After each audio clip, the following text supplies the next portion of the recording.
الرحمن الرحیم رب اشرح لی صدری ویسر لی امری واحلل عقدۃ من لسانی یفقہوا قولی۔ الحمد للہ وحدہ والصلاة والسلام علی من لا نبی بعدہ وعلى آلہ واصحابہ الذین اوفوا عہدہ، اما بعد فاعوذ باللہ من الشیطان الرجیم، بسم اللہ الرحمن الرحیم۔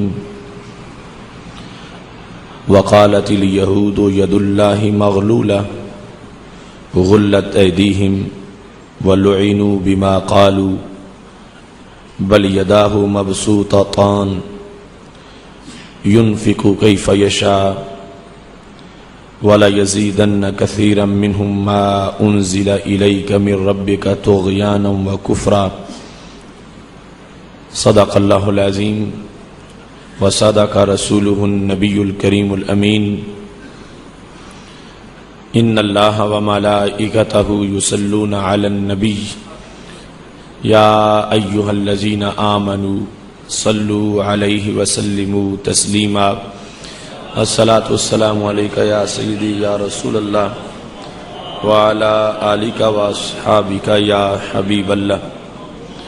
مولاي صل وسلم دائما ابدا علی حبیبک خیر الخلق کلہم، هو الحبیب الذی ترجى شفاعته لكل هول من الأهوال مقتحم، منزه عن شريك في محاسنه فجوهر الحسن فيه غير منقاسم۔ يا أكرم الخلق مالي من ألوذ به سواك عند حلول الحادث العمم، ربي صل وسلم دائما أبدا علی حبیبک خیر الخلق کلہم۔ اللہ تبارک و تعالی جل جلالہ وعم نوالہ واتم برہانہ وعظم شانہ کی حمد و ثنا اور حضور سرور کائنات مفخر موجودات زینت بزم کائنات دستگیر جہاں غم گسار زماں سید سرورام حامی بے قسم قائد المرسلین خاتم النبیین احمد مجتبی جناب محمد مصطفیٰ صلی اللہ علیہ وآلہ واصحابہ وبارک وسلم کہ دربار گہر بار میں ہدیہ درود و سلام عرض کرنے کے بعد وارثان منبر و محراب، ارباب فکر و دانش، نہایت ہی معزز و محتشم حضرات و خواتین، سامعین و ناظرین، رب ذوالجلال کے فضل اور توفیق سے ادارہ صراط مستقیم پاکستان کے زیر اہتمام فام دین کورس میں آج ہماری گفتگو کا موضوع ہے یہود و نصارہ اور ہمارا جداگانہ تشخص۔ رب ذوالجلال کے دربار میں دعا ہے کہ خالق کائنات جل جلالہ ہم سب کو قرآن و سنت کا فہم عطا فرمائے، قرآن و سنت کو سمجھ کر اس پر عمل کرنے کی توفیق عطا فرمائے۔ آج امت مسلمہ جن خطرات میں گھری ہوئی ہے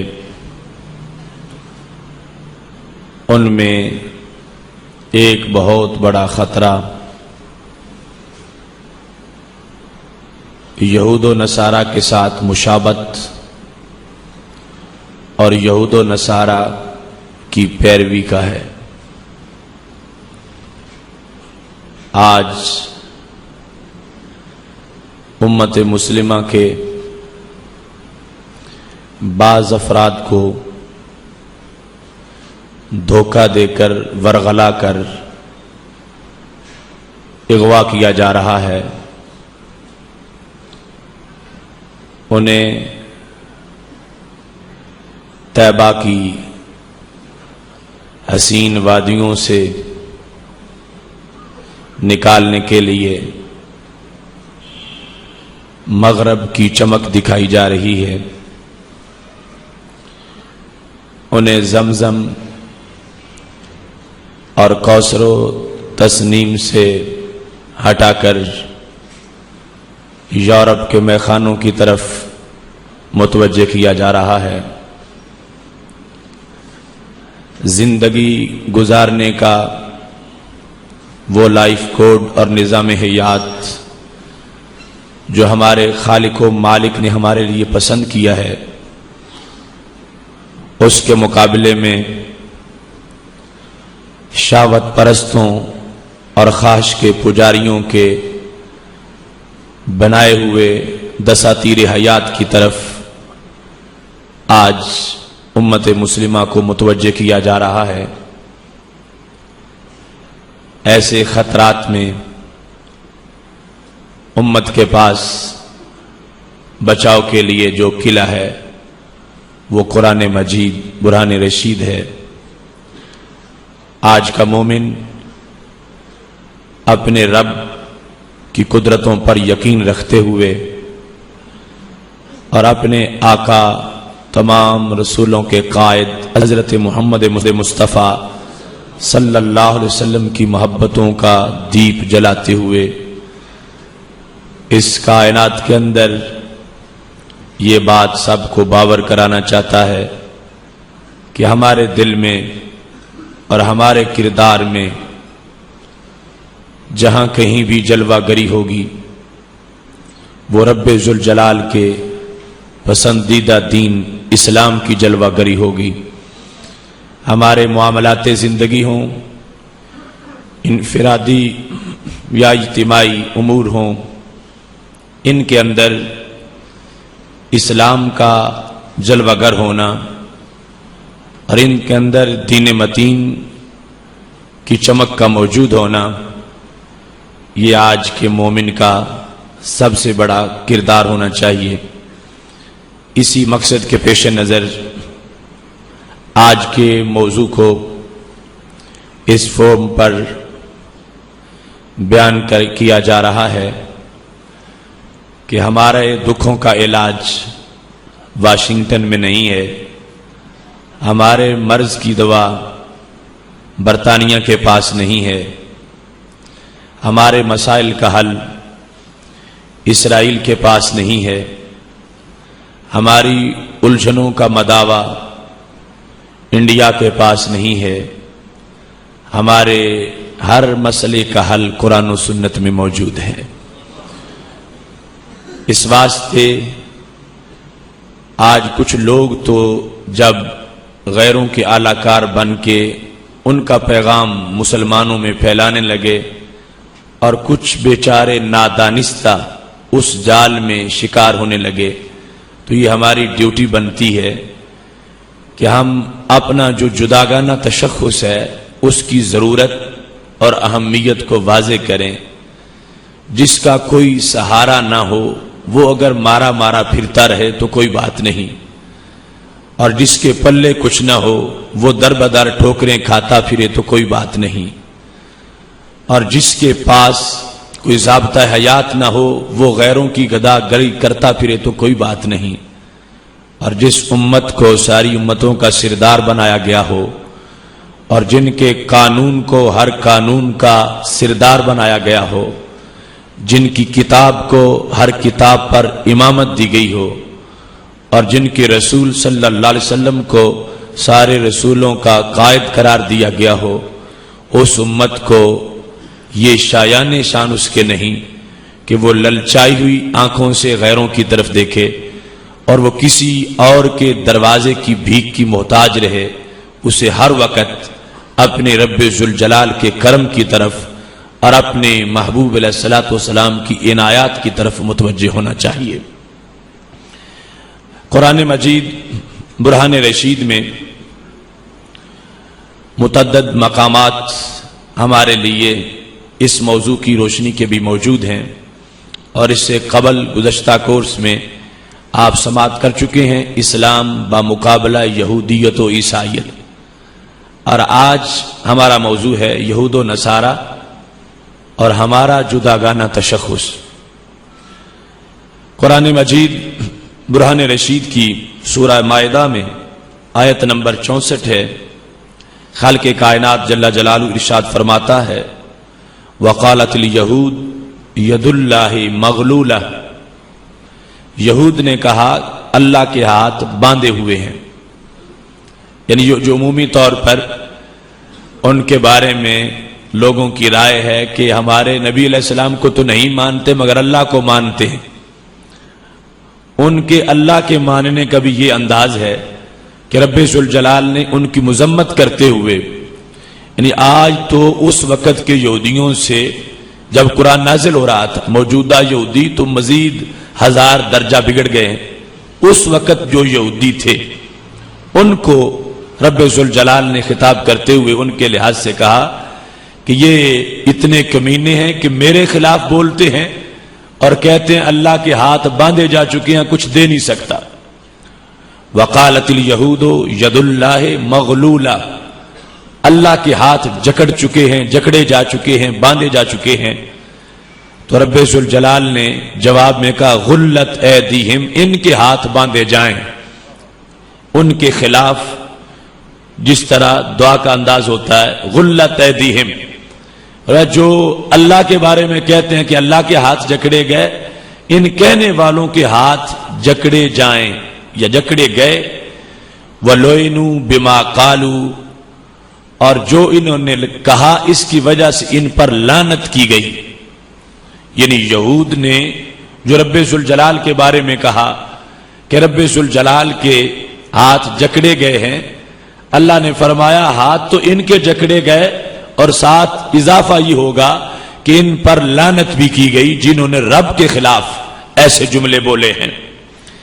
بل یداہ مبسوطتان، اللہ کے تو دونوں ہاتھ کھلے ہیں، اللہ کے ہاتھوں کو کون باندھ سکتا ہے؟ دن رات اس کی طرف سے لوگوں پر بخشش ہو رہی ہے، لوگوں کو کھلایا جا رہا ہے، خیرات بانٹی جا رہی ہے۔ رب ذوالجلال خود فرماتا ہے بل یداہ مبسوطتان، اللہ کے ہاتھ پھیلے ہوئے ہیں، اور یہ متشابہات میں سے ہے۔ 2 ہاتھوں کا تذکرہ کیا، اور حدیث شریف میں اللہ کے دونوں ہاتھ ہی دائیں ہیں۔ یہ کمال ہے رب کی ذات کا جو عقل کے ترازو پہ تولا نہیں جا سکتا۔ ہاتھ کے ہونے پر ہمارا یقین ہے، مگر ہاتھ سے مراد جس طرح ہمارے ہاتھ ہیں ایسے نہیں، یا کسی اور چیز کے ہاتھ ہیں ایسے نہیں۔ یہ ہمارا یقین ہے کہ ہاتھ ہیں رب ذوالجلال کے، مگر کیسے ہیں یہ وہ بہتر جانتا ہے، اور ہمارے لیے اس پر یقین رکھنا ضروری ہے۔ قیامت کے دن رب ذوالجلال خود ہمیں اپنے ہاتھوں کا دیدار کرا دے گا۔ ينفق کیف یشاء، فرما ہاتھ کھلے ہیں، جس طرح چاہتا ہے وہ لوگوں کو عطا کرتا ہے، اس پر کوئی پابندی نہیں، نہ اسے کوئی مجبور کر سکتا۔ رب ذوالجلال نے یہود کے اس رویے کا ذکر کرتے ہوئے فرمایا وَلَا يَزِيدَنَّ كَثِيرًا مِّنْهُمْ مَا أُنزِلَ إِلَيْكَ مِن رَّبِّكَ طُغْيَانًا وَكُفْرًا، میرے نبی جو تجھ پہ قرآن نازل ہوا ہے، اس قرآن کو جوں جوں یہ سنیں گے اور پڑھیں گے ان کی شرارت بڑھتی جائے گی اور ان کا کفر بھی بڑھتا جائے گا۔ یعنی کچھ تو مائل بحق تھے نا جو کلمہ پڑھ گئے، حضرت عبداللہ بن سلام جیسے لوگ، مگر جو مجموعی طور پر یہودیت کا مزاج تھا اس وقت، اللہ تعالیٰ نے فرمایا وَلَا يَزِيدَنَّ كَثِيرًا مِّنْهُمْ مَا أُنزِلَ إِلَيْكَ مِن رَّبِّكَ طُغْيَانًا وَكُفْرًا، تجھ پر جو قرآن نازل کیا گیا ہے یہ بنایا تو گیا رحمت، لیکن ان کے مزاج بگڑ چکے ہیں، یہ رحمت ان کو راس نہیں آئے گی. وہ کیا ہوں گے؟ وہ بڑھیں گے از روئے شرارت کے اور از روئے کفر کے. جوں جوں قرآن پڑھا جائے گا یہودیوں کی شرارتیں زیادہ ہوں گی اور یہودیوں کا کفر زیادہ ہوگا. اس قرآن کی صداقتوں کا اس سے بڑا اور بیان کیا ہو سکتا ہے؟ 14 صدیوں سے زائد عرصہ گزر چکا ہے، اس کی کوئی خبر بھی جھوٹی نہیں ہے. اور ان اخبار میں سے ایک خبر یہ جو یہود و نصارہ کے لحاظ سے اس مقام پر بیان کی جا رہی ہے، مطلب کیا تھا کہ کبھی یہ نہ سمجھنا کہ ان کے دل کا بغض ٹھنڈا ہوگا. اے مسلمانوں، کبھی بھی نہ سمجھنا کہ یہ تمہارے وفادار ہو جائیں گے، اور کبھی بھی نہ سمجھنا کہ یہ تمہارے معاون بنیں گے. تم تب مومن ہو جب تمہارے پاس قرآن ہے، اور جب تک تمہارے پاس قرآن ہے ان کی شرارتیں ختم نہیں ہوں گی. تم قرآن کے بغیر نہیں رہو گے. اگر مومن رہنا ہے تو قرآن ساتھ رکھنا ہے، اور جب تک تمہارے ساتھ قرآن ہوگا یہ تمہارے دوست نہیں ہو سکتے، یہ تمہارے دشمن ہوں گے. قرآن مجید برہان رشید میں رب ذوالجلال نے یہ اس لیے نازل کیا، قیامت تک کے حالات اس کے سامنے تھے کہ بڑے نشیب و فراز آئیں گے. کبھی یہود و نصارہ مسلمانوں کو کوئی سبز باغ دکھائیں گے، کبھی کوئی سبز باغ، کبھی کسی طرح کی دوستی کا اظہار کریں گے، کبھی کوئی ہمدردی کریں گے. تو رب ذوالجلال فرماتا ہے یہ ہو ہی نہیں سکتا کہ یہ یہود و نصارہ رہ کے تمہارے حامی بن جائیں. اگر تائب ہو کے مومن بن جائیں تو علیحدہ بات، جب تک یہ یہود و نصارہ ہے قیامت آ جائے گی یہ تمہارے خیر خواہ نہیں ہو سکتے. تو مطلب کیا تھا؟ جو اتنے موذی دشمن ہیں اور اتنے مولک ہیں، مسلمانوں ان سے بچ کے رہنا. اور کوئی کون ہے جو دشمن کے ساتھ مشابہت اختیار کرے؟ اور مشابہت اختیار کی جاتی ہے پیار کی وجہ سے، محبت کی وجہ سے. کسی انسان کو کسی کا بولنا پسند آیا تو ویسا بولنا شروع کر دیا، کسی کا لباس پسند آیا تو ویسا لباس شروع کر دیا، کسی کا کوئی طریقہ پسند آیا تو وہ طریقہ شروع کر دیا. تو یہ مشابہت اختیار کی جاتی ہے محبت کی وجہ سے. تو اللہ فرماتا ہے یہ لائق محبت نہیں، یہ جو کچھ بھی کہیں یہ دشمن ہے، کبھی بھی تمہارے دوست نہیں ہو سکتے. یہ شہد بھی پیش کریں تو ضرور زہر ہوگا، یہ پھول بھی دکھائیں تو ضرور کانٹا ہوگا، یہ بہار بھی لے کے آئیں تو ضرور خزاں ہوگی. ان پر کبھی تم نے اعتماد نہیں کرنا. اور لوگوں کے لیے یہ ظاہر کرنے کے لیے کہ ہم ان سے دور ہیں، یہ ہم سے دور ہیں، تم نے کبھی ان کے طریقوں کی پیروی نہیں کرنی.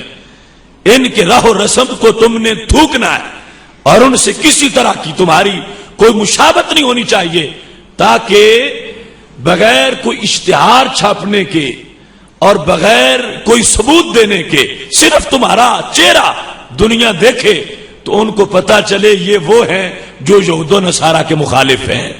تمہارے بدن دیکھ کر لوگوں کو پتا چل جائے، تمہارے بولے بغیر تمہارے اجسام، تمہاری عادتیں، تمہاری حرکتیں، تمہارے خصائل اور تمہارے طور زندگی کو دیکھ کر لوگوں کو پتا چلتا رہے کہ یہ وہ ہیں جو حق والے ہیں اور جن کا یہود و نصارہ کے ساتھ کوئی تعلق نہیں. قرآن مجید برہان رشید کے اندر خالق کائنات جل جلالہ نے صرف اب اس مقام کو دیکھ لو، رب ذوالجلال نے ایک تو کہا کہ یہودیوں کے ہاتھ باندھے ہوئے ہیں، بڑے بخیل ہیں، کمینے ہیں، پھر فرمایا لعنتی ہیں، اور پھر فرمایا شرارتی ہیں، اور پھر فرمایا کافر ہیں. یہ ابتدا میں 4 باتیں اللہ تعالیٰ نے کی. اب اللہ تعالیٰ سے بڑھ کر کلام کو سلیقہ کس کو آتا ہے؟ رب ذوالجلال سے بڑھ کے حکمت والی گفتگو کون کر سکتا ہے؟ تو آج جو ایک یہ بھی روشن خیالی ہے جو ہمیں کہا جاتا ہے کہ یہود کو کچھ نہ کہو، نصارہ کو کچھ نہ کہو، نرم لہجہ رکھو، تو ہم کہتے ہیں ہم نرم لہجہ کہاں سے ڈھونڈے جب قرآن کا لہجہ اتنا گرم ہے. اب یہ آیات تو نہیں بدل سکتی، آیات کو قرآن سے نہیں نکالا جا سکتا، اور جو سوچے وہ بھی کافر ہو جائے گا قرآن مجید سے آیات کو نکالنے کا. تو یہ ایک حقیقت ہے جس کی مذمت کیا قرآن نے، ہمیں اس کی مذمت کرنا پڑے گی. اور ایسے ہی اس کو کہنا پڑے گا جیسا رب کہہ رہا، وہ خالق ہو کر. اور اس نے کیوں کہا؟ اس کے وفادار نہیں بنے. رب کو جس وقت انہوں نے کہا کہ اس کے ہاتھ جکڑے جا چکے ہیں تو رب ذوالجلال نے جواب میں یہ کہا نہیں، ہاتھ ان کے جکڑے گئے، لعنت ان پر ہے. اور والا یزیدن کثیرا منہم ما انزل الیک من ربک طغیانا وکفرا. فرمایا قرآن کی وجہ سے ان میں طغیان بڑھے گا اور کفر بڑھے گا. ہمارے کچھ ایسے بھولے ہوئے دوست بھی ہیں جن کو آج ان کا ایمان یاد آتا ہے اور ان کو بلیور کہتے ہیں کہ یہ یہود و نصارہ بھی بلیور ہیں. قرآن کہتا ہے کافر ہیں. والا یزیدن کثیرا منہم ما انزل الیک من ربک طغیانا وکفرا. فرما ہر دن بعد والا ان کی شرارت بھی بڑھے گی، کفر بھی بڑھے گا. اب وہ کفر بڑھتا بڑھتا 14 صدیاں پہلے جس پر کفر کا اطلاق کیا گیا، اب اضافے کے بعد وہ کفر کتنا ڈبل ہو چکا ہوگا.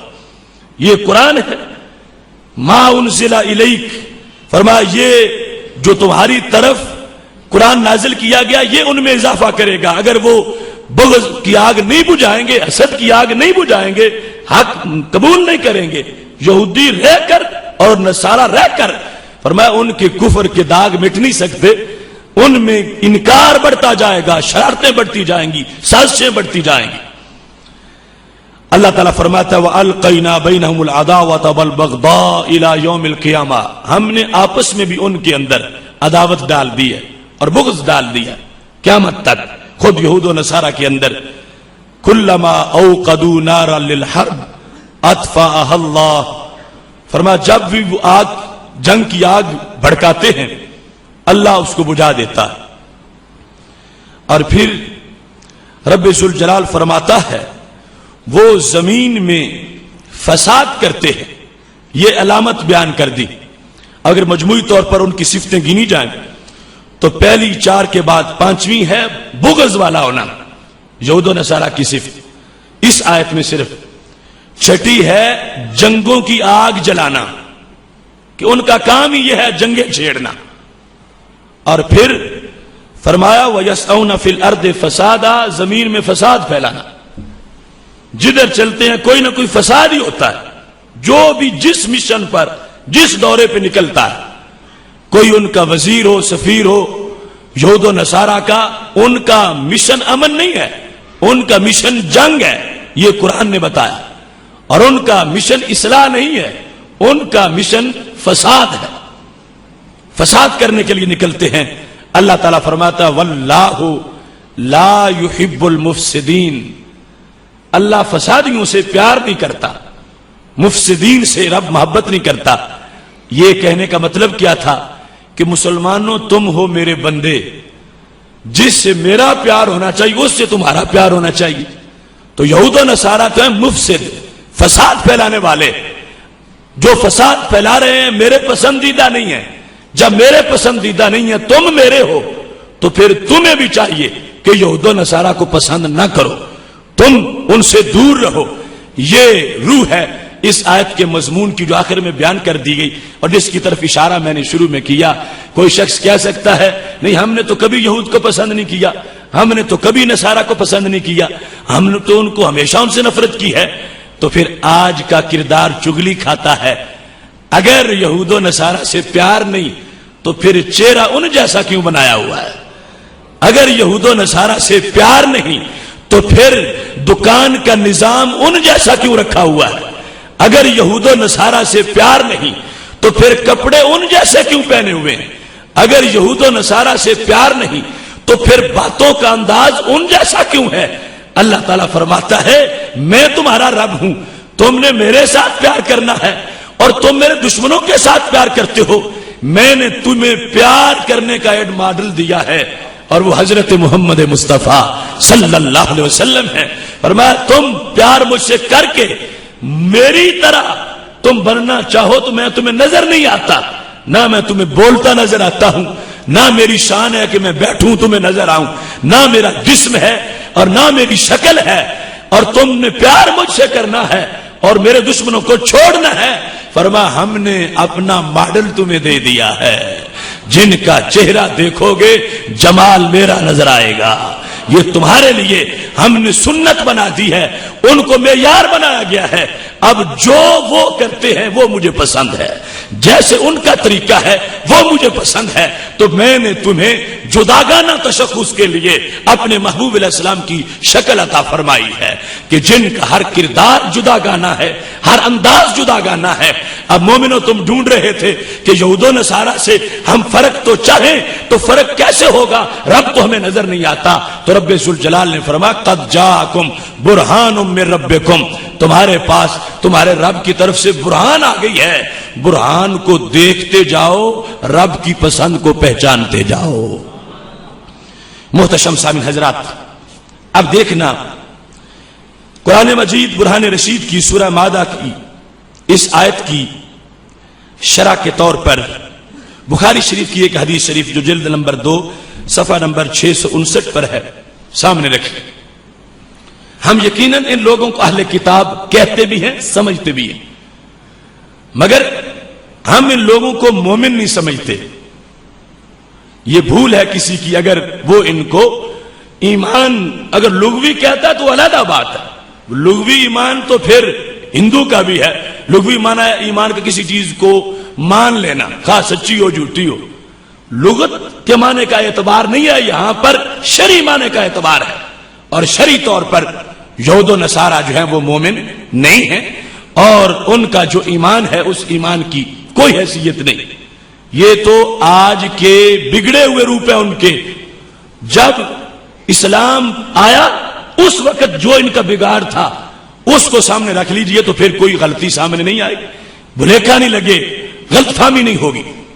بخاری شریف میں ہے سید عالم نور مجسم شفیع معظم صلی اللہ علیہ وسلم رب ذوالجلال کے دیدار کا مجدہ اپنے صحابہ کو سنا رہے تھے کہ قیامت کے دن رب کا دیدار ہوگا۔ اس مضمون کو بیان کرتے ہوئے رسول اللہ صلی اللہ علیہ وسلم فرماتے ہیں اذا کان یوم القیامہ، جب قیامت کا دن ہوگا، اذان موذن یتبع کل امہ ما کانت تعبد، قیامت کے دن اعلان ہوگا کہ ہر امت جس کی عبادت کرتی تھی اس کے پیچھے چلے، جس کی انہوں نے دنیا میں عبادت کی اپنے معبود کے ساتھ ہو جائے۔ تو جس نے بت کی پتھر کی درخت کی جس چیز کی وہ اپنے معبود کے ساتھ ہو جائے گا۔ فلا یبقى من کان یعبد غیر اللہ من الاسنام والانصاب الا یتساقطون فی النار، سارے جھوٹے معبودوں کے پجاری ساتھ ہو جائیں گے، کوئی بچڑے کے پیچھے ہے، کوئی گائے کے پیچھے ہے، کوئی پتھر کے پیچھے ہے، کوئی درخت کے پیچھے ہے، انہیں پیک کر کے مجموعی طور پر جہنم میں پھینک دیا جائے، معبود اور عابد۔ سید عالم صلی اللہ علیہ وسلم ارشاد فرماتے ہیں حتی یہاں تک کہ اذا لم یبقى من کان یعبد اللہ الا من کان یعبد اللہ بر او فاجر، صرف اللہ کے ماننے والے اور اللہ کی عبادت کرنے والے باقی رہ جائیں گے، خواہ وہ آگے ان میں نیک ہیں یا برے ہیں، چونکہ اللہ کو ماننے والے بھی دو طرح کے ہیں، کچھ وہ ہیں جو مانتے بھی ہیں پھر اطاعت بھی کرتے ہیں، اور کچھ ہیں کہ یقین ایمان تو ہے مگر فاسق و فاجر ہے، فرما دونوں طرح کے لوگ اس کیٹاگری کے باقی رہ جائیں گے۔ ان کے ساتھ کون ہیں؟ یہ بڑا معیار حق جملہ ہے۔ رسول اللہ صلی اللہ علیہ وسلم فرماتے ہیں وَغُبَّرَاتُ أَهْلِ الْكِتَابِ، کچھ تو ہوں گے مومن اور کچھ ہوں گے اہل کتاب کے بقایا، یعنی اہل کتاب میں سے کچھ جنہوں نے عبادت کی پتھروں کی یا اس طرح کی چیزوں کی وہ تو جہنم میں چلے گئے، باقی سارے مومن رہ گئے اور کچھ اہل کتاب میں سے رہ گئے، غبرات بقایا اہل کتاب کا، ان کو ابھی جہنم میں نہیں پھینکا گیا۔ اب تو ہم نے سمجھنا ہے کہ ان کے اہل کتاب ہونے کا کتنا فائدہ ہے ان کو، ان کے اہل کتاب ہونے میں اور باقی مشرکوں میں فرق کتنا سا ہے۔ باقی مشرک جو تھے سارے جہنم میں داخل ہو گئے، اور غبرات اہل کتاب ہمارے آقا صلی اللہ علیہ وسلم فرماتے ہیں وہ ابھی باقی ہیں بقایا اہل کتاب میں سے، ان کو نہیں بھیجا گیا کیونکہ جن کی انہوں نے عبادت کی وہ جہنم میں جانے والے نہیں، وہ اللہ کے نبی ہیں، اور انہوں نے جھوٹی ان کی عبادت کی جو ان کے سوا معبود تھے لوگوں کے، اللہ کے نبیوں کے سوا ان جھوٹے معبودوں کو اور عابدوں کو جہنم میں پھینک دیا گیا۔ یہ اہل کتاب کا بقایا پیچھے ہے۔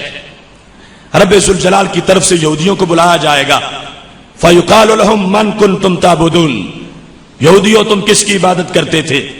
قَالُوا كُنَّا نَعْبُدُ عُزَيْرَ ابن اللہ، کہیں گے ہم حضرت عزیر کی عبادت کرتے تھے جو اللہ کے بیٹے ہیں معاذ اللہ۔ فَيُقَالُ لَهُمْ كَذَبْتُمْ، کہا جائے گا تم جھوٹے ہو، عزیر اللہ کے بیٹے نہیں تھے اور تم نے جھوٹا ان کو معبود بنایا، وہ تو تمہیں توحید کا سبق دیتے رہے۔ تم نے جب اللہ کی متخذ اللہ من صاحبہ، جب اس کی کوئی بیوی نہیں تو بیٹا کیسے ہو سکتا ہے؟ حشر کے دن ان کو کہا جائے گا، پھر کہا جائے گا فماذا تبغون، اب تمہیں کس چیز کی تلاش ہے؟ تو حشر کا میدان ہے، گرمی بڑی تیز ہے، سوائے پانی کے کچھ سوجتا نہیں، تو کہیں گے اتشنا ربنا، رب ہمیں پیاس بڑی لگ گئی ہے تو پانی ہمیں پلا دے۔ تو اشارہ کیا جائے گا، سامنے لگے گا کہ سمندر ہے مگر وہ سراب ہوگا بلکہ جہنم ہوگا، کہا جائے گا یہ ادھر چلے جاؤ، یعنی وہ مانگ رہے ہیں پانی، اللہ کی طرف سے اشارہ ہوگا ادھر چلو، وہ پانی سمجھ کے فوراً دوڑ کے یاردون اس کے اندر وارد ہوں گے اور وہ جہنم شعلوں کا بھرا ہوگا۔ یہ خاتمہ ہو گیا اہل کتاب کا۔ اسلام آنے کے بعد جس یہودی نے اسلام کو قبول نہیں کیا، اس کے اہل کتاب ہونے کا یہی فائدہ اس کو کہ اولی طور پر جہنم جانے میں نہیں گیا، کچھ روک کے رکھا گیا، وہ بتوں کے پجاری پہلے چلے گئے کچھ، اور یہ ان کو روکا گیا، پوچھا گیا تم نے کس کی عبادت کی؟ کہنے لگے عزیر کی، تو اللہ تعالیٰ کی طرف سے کہا گیا عزیر علیہ السلام نے تو توحید تمہیں بتائی، تم نے ان کو کیوں معبود بنایا؟ اب آگے پھر ان کو جہنم داخل کرنے کا انداز ہے، پوچھا گیا چاہیے کیا؟ کہتے ہیں پانی ہے، اشارہ کیا گیا، سمجھتے تھے پانی ہے مگر وہ جہنم۔ تو سارے کے سارے اول سے لے کر آخر تک یہودی جہنم میں دائمی داخل کر دیے جائیں گے، خلود فی النار ان کا ہوگا۔ اگر ایمان کچھ بھی معتبر ہوتا تو یوں اول اے ٹو زیڈ سارے جہنمی قرار ہمیشہ کے لیے نہ پاتے۔ تو صرف یہ فرق بنا کہ باقی وہ پتھروں کے پجاری جو ہیں وہ ایک ہی مرتبہ سب جہنم میں اپنے معبودوں کے ساتھ گرا دیے گئے، اور یہ کچھ وقت کے لیے مسلمانوں کے ساتھ ٹھہرے۔ اب باری آ گئی، اللہ نے پوچھا تم کس کی عبادت کرتے تھے، اور ساتھ ہی یہ پکڑے گئے اور ان کو جہنم میں داخل کر دیا گیا۔ ایسے ہی ثم تدعى النصارى، ان کے بعد نصارہ کی باری آ جائے گی، تو رب ذوالجلال فرمائے گا من کنتم تعبدون، تم کس کی عبادت کرتے تھے؟ قالوا كنا نعبد المسیح ابن اللہ، ہم اللہ کے بیٹے حضرت مسیح علیہ السلام کی عبادت کرتے تھے معاذ اللہ۔ فیقال لهم كذبتم ما اتخذ الله من صاحبہ ولا ولد، اللہ فرمائے گا جھوٹ بولتے ہو، اللہ کا کون بیٹا ہو سکتا ہے؟ اس کی کوئی بیوی نہیں اور نہ کوئی اولاد ہے، تم نے کس کو معبود بنایا اور پھر اس کو تم نے ابن اللہ سمجھے رکھا۔ فیقال لهم ما تبغون، کہا جائے گا اب تمہیں کیا چاہیے؟ یعنی یہ مختصر سی تفتیش ہے، ایک سوال صرف جھنجھوڑنے کے لیے ان کو کیا گیا تاکہ پتا چلے کہ کس جرم میں جہنم میں جا رہے ہو، کیا تمہیں چاہیے؟ کہتے ہیں پانی کی بڑی پیاس ہے، اشارہ کیا جائے گا، وہ بھی سراب ہے، سمجھتے ہیں کہ پانی کا سمندر بھرا ہوا ہے، حالانکہ پانی قطرہ بھی نہیں، ادھر اشارہ ہوا جہنم کے شعلے تھے اور جہنم میں ان کو داخل کر دیے گئے۔ یہ بخاری شریف میں ہمارے آقا صلی اللہ علیہ وسلم نے ان کے بلیو کی حقیقت بیان کر دی ہے۔ پھر بھی اگر کسی کو سمجھ نہ آئے تو اس کو خود اپنے عقل اور اپنی فہم کا جو واویلا کرنا چاہیے، ورنہ نبی علیہ السلام نے تو واضح کر دیا کہ یہ بس قیامت کے دن میں باری ہے، صرف وہ بتوں کے پجاری پہلے چلے جائیں گے، یہ لمحہ بلمحہ دو قسطوں میں بعد میں چلے جائیں گے، یہود بھی جہنمی اور نصارہ بھی جہنمی۔ جس وقت ان کا معاملہ کلیئر ہو جائے گا، اب پیچھے کون رہ گئے؟ صرف رب ذوالجلال کو ماننے والے اور اپنے اپنے رسول کا کلمہ پڑھنے والے جو سچے مومن ہیں وہ باقی رہ گئے۔ جس وقت یہ صورتحال ہوگی، قربان جائیں نگاہ نبوت پہ، حشر کا دن ہوتا، وہاں ہوتے تو پھر ہمیں پتا چلتا، اور حشر کی ہولناکیوں سے معاذ اللہ ہوش اڑے ہوئے ہوتے۔ یہ محبوب علیہ السلام کا ہم پہ فضل ہے کہ صفہ پہ بیٹھ کے صدیوں بعد کے حالات بتائے ہیں اور وہ ہمارے سینوں تک پہنچائے ہیں۔ حشر بپا ہے، سارے باقی فارغ جہنم میں جا چکے، اور اللہ تعالیٰ کو ماننے والے اور رسول اللہ صلی اللہ علیہ وسلم کو ماننے والے اور ہر دور کے جو مومن صحیح ہیں، یہ جماعتیں باقی رہ گئی۔ پھر خالق کائنات جل جلالہ کی طرف سے اعلان ہوگا، حتی اذا لم یبقى اور لم یبقى الا من کان یعبد اللہ من بر او فاجر۔ فرمایا اب پیچھے جو رہ گئے ہیں وہ صرف وہ ہیں جو اللہ کی عبادت کرتے رہے۔ آگے کیٹاگریز دو ہیں، بر اور فاجر، ان میں کچھ نیک ہیں کچھ برے ہیں۔ اب جتنا بڑا بھی گناہگار ہو، کبھی تو لا الہ الا اللہ محمد رسول اللہ پڑھتا ہے، یعنی دل میں یقین تو ہر وقت ہے، اور کبھی ورد بھی کر لیتا ہے۔ بہت بڑا مجرم ڈاکو یہ بھی اسی لسٹ میں باقی والوں میں ہے، اور جو نیک ہے وہ نیک ہے۔ معیار باقی رہنے کا کیا ہے؟ شرک نہ کرنا۔ اللہ کی عبادت کرنے والے سارے کسی امت کے تھے، وہ سارے کے سارے اب باقی کھڑے ہیں۔ حشر کا میدان ہے، اتاہم رب العالمین فی ادنا سورہ اللاتی رأوہ فیہا۔ کروڑوں لوگ حشر میں کھڑے ہیں، اللہ خود آ جائے گا اپنی شان کے مطابق،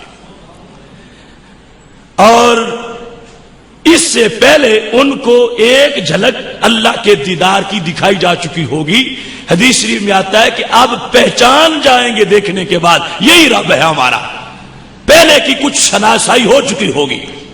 اب میدان حشر ہے، ذرا جاگ کے سننا، وہ بیداری والے دن کی باتیں ہو رہی ہیں، جس وقت میرے آقا صلی اللہ علیہ وسلم ارشاد فرماتے ہیں، خالق کائنات ایسی صورت میں جو اس کی شان کے لائق ہے جلوہ گر ہوگا، جو اللہ کو سجدہ کرنے والوں کے لیے کچھ شناسا ہوگی۔ تو فَيُقَالُ لَهُمْ مَاذَا تَنْتَظِرُونَ، کہا جائے گا تم کس کے انتظار میں کھڑے ہو؟ وہ سارے چلے گئے، تم پیچھے کھڑے ہو، انتظار کس کا ہے؟ مَاذَا تَنْتَظِرُونَ، ہر امت جس کی عبادت کرتی تھی وہ تو چلی گئی، اس کے ساتھ تم کس کے انتظار میں ہو؟ قالوا فارقنا الناس فی الدنیا علی افکار ما کنا الیہم ولم نصاحبہم۔ ابھی آپس میں دیدار کا معاملہ نہیں ہوا، آواز آئی ہے اللہ کی، وہ سارے جو چلے گئے تم کیوں کھڑے ہو؟ کہنے لگے اے ہم سے پوچھنے والے، ہم دنیا میں بھی ان کے ساتھ نہیں جاتے تھے، یہ جہاں چلے گئے ہم ان کے سنگی نہیں، دنیا میں بھی ہم ان کے ساتھی نہیں تھے، یہ ہم سے جدا ہوتے تھے، ہم نے جانا ہی نہیں تھا ان کے ساتھ۔ یعنی جب یہ احساس دلایا گیا تم تنہا رہ گئے ہو، باقی سارے چلے گئے ہیں، تو حشر میں اللہ کے یہ بندے کہیں گے اے اللہ فارقنا الناس فی الدنیا، ان کا اور ہمارا روٹی پانی دنیا میں ہی جدا تھا، ہم ان سے جدا رہے، ہم ان کے ساتھ کبھی نہیں رہے، ہم ان میں شامل نہیں رہے، ہم ان سے جدا رہے، تو آج بھی ہم جدا ہیں۔ وہ چلے گئے ولم نصاحبہم، اور ہم ان کے ساتھ نہ دنیا میں گئے نہ آج گئے، یعنی جاتے وقت اب جب ہم سے جدا ہوئے تو ہمیں یہ تڑپ نہیں آئی کہ یہ جا رہے ہیں ہم بھی چلے، داخل جہاں ہوئے وہ تو بعد کا معاملہ تھا، جب ہم سے صفوں سے نکلے باہر ہمیں ان کی محبت نے نہیں ستایا کہ ہم بھی ساتھ چلیں، کیونکہ ہماری روحیں ان سے نہیں ملتی، ہم دنیا میں بھی ان سے جدا رہے۔ وَنَحْنُ نَنْتَظِرُ رَبَّنَا، ہم تو اپنے رب کے انتظار میں ہیں۔ وہ چلے گئے، ہم نے ان کے ساتھ جانا ہی نہیں تھا۔ اے ہم سے پوچھنے والی ذات، اس حشر کے میدان میں ہم تو اپنے رب کے انتظار میں ہیں، رب پیارا آئے گا اس کے ساتھ جائیں گے، اپنے رب کے انتظار میں ہم کھڑے ہیں۔ فَيَقُولُ أَنَا رَبُّكُمْ، پردہ اٹھے گا، اللہ فرمائے گا میں ہی ہوں تمہارا رب، انا ربکم،